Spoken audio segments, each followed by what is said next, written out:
Hi guys, it's Grace with Grace Gets Gastric, and I am here today for the last in my pre-op series videos. So today I am going to talk about my final review, getting my final insurance approval, and then my 2-week pre-op diet. So I had my final appointment to or what they called final review on December 1st, 2017. So I met with, that was my final dietitian appointment, and then I also met with the surgeon and my nurse care coordinator.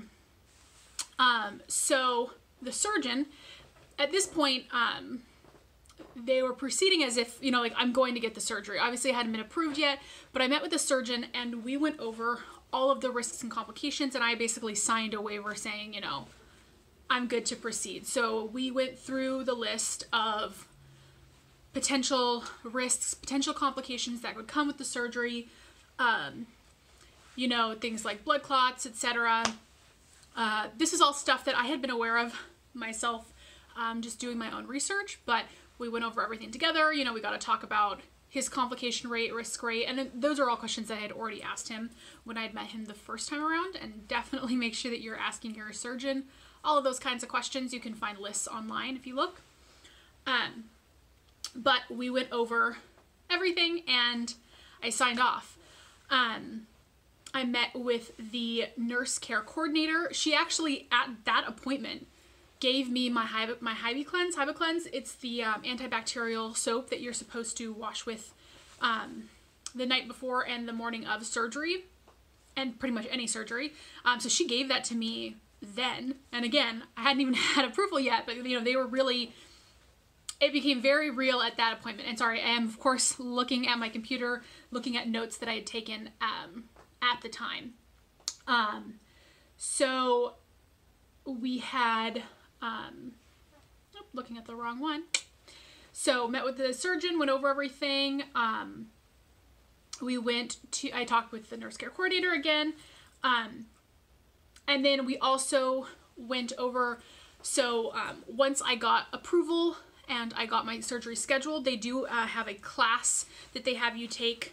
So I'll talk about that in a moment, but you know, she kind of talked about, it's a 3-hour pre-surgery class to sort of go over expectations for sort of right after surgery. And then we talked about my insurance. So she said for my insurance, once they send things off, insurance has 3 weeks to get back to you, so back to them. So they basically had 3 weeks from when they sent it off. I had my appointment on a Friday the 1st, and so she said they should be sending it out by Monday the 4th. I think that was Monday the 4th. So then I should be hearing back within 3 weeks. Due to the time of year and just my particular insurance, she said it could take that full 3 weeks. I called my insurance on, let's see, I called them on the 15th, so about a week and a half after they had sent the paperwork, and they had approved it at that point. They hadn't yet, my hospital hadn't yet got the approval, but my insurance had processed it and approved it. So within a week and a half, my insurance had approved my surgery. So I did hear back from my insurance. Sorry, so I'm trying to pull up a calendar so I can actually get like the dates right. Yeah, so I had my appointment on a Friday the 1st. They sent in my paperwork probably December 4th, a Monday, and my insurance had approved it by the 15th, a Friday. And then on the 19th, so Tuesday, my surgeon's office got back to me, said, you know, they'd gotten the approval, it was all good to go, and they were ready to schedule my surgery. So she said, you know, we've got a bunch of different dates. The first is exactly 2 weeks from today, and it is January 2nd. And then she had a bunch of other dates in January, and I was like, I will take January 2nd. Let's get this show on the road. So I immediately started the pre-op diet, which they had given me that paperwork about the pre-op diet at that last appointment. So I had a fairly, you know, they called it, it's the pre-op diet or the liver shrinking diet. And I had a fairly lenient one compared to a lot of people. A lot of people have to do liquid diets. Mine did not have that requirement at all. Mine was to eat more high protein foods, so meat, poultry, fish, etc. Eat several cups of very low carbohydrate veggies. Take your multivitamins, your vitamins, your supplements that were recommended. Drink water frequently throughout the day, at least 64 ounces. And they did say you can have sugar-free or low-calorie beverages like Crystal Light. And then really the key factor was less than 20 carbs a day. So essentially they wanted me on a keto diet. They did not have any concerns about me limiting calories or fat at all.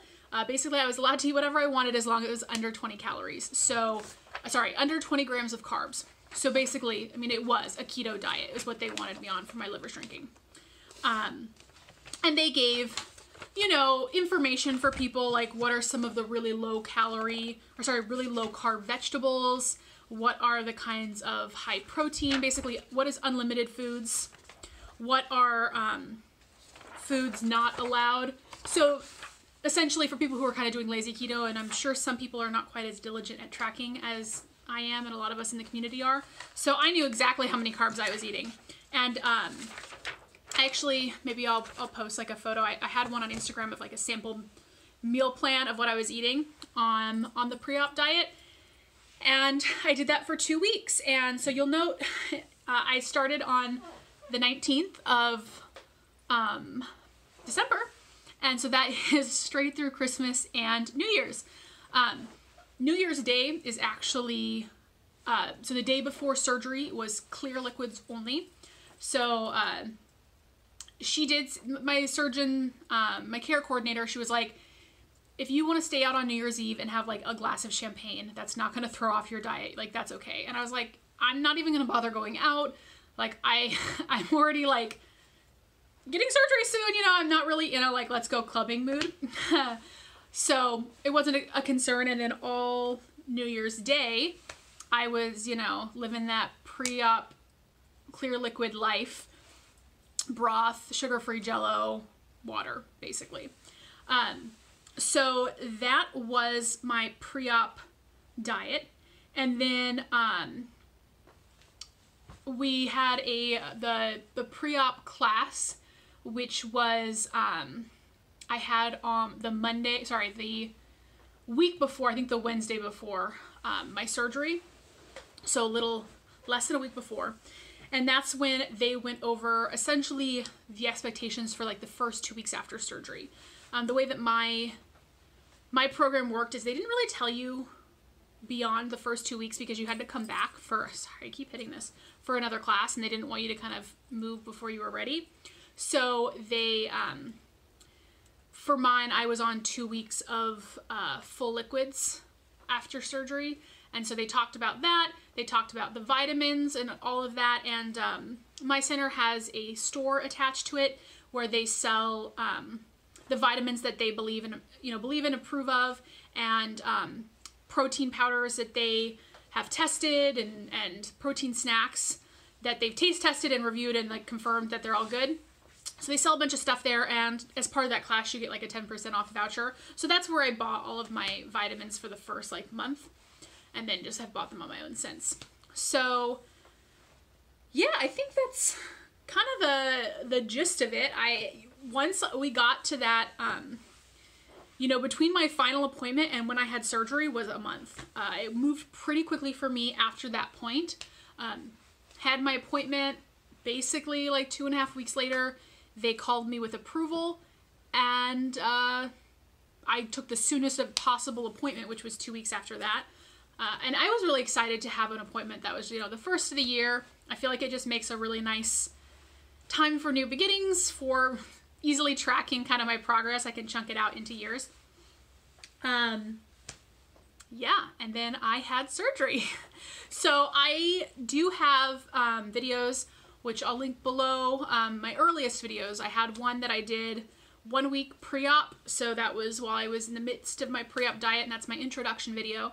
And then I do have one that was days, I think 0 through 2 and I'm looking rough in that one, you guys. I was still kind of messed up from anesthesia, was not living my best life, but I think that's the best one to kind of go over the events of the actual surgery day. Even, I mean, it's just sort of an effective anesthesia that those events are going to be foggy for a lot of people. They were for me, but that's the clearest they were, because, you know, every day that passes, it's farther and farther from my surgery, and it's now been over a year. So insane. So, yeah, I hope you guys enjoyed. I hope this was helpful. I hope this whole series was helpful. It was fun to kind of go back and recall my process. And as I have said, I think in all of the videos, each surgical center, each program is going to be very different. So while I hope this can help kind of give you a guideline of what you could expect, your dietary guidelines could be completely different. For example, mine didn't have a pureed stage. A lot of them do. Your insurance requirements could be different. All of these things are very variable, but I did want to put it out my personal experience, because I know when I was pre-op, I was just curious about what the before process was like, and there wasn't a lot of information about how people handled that part.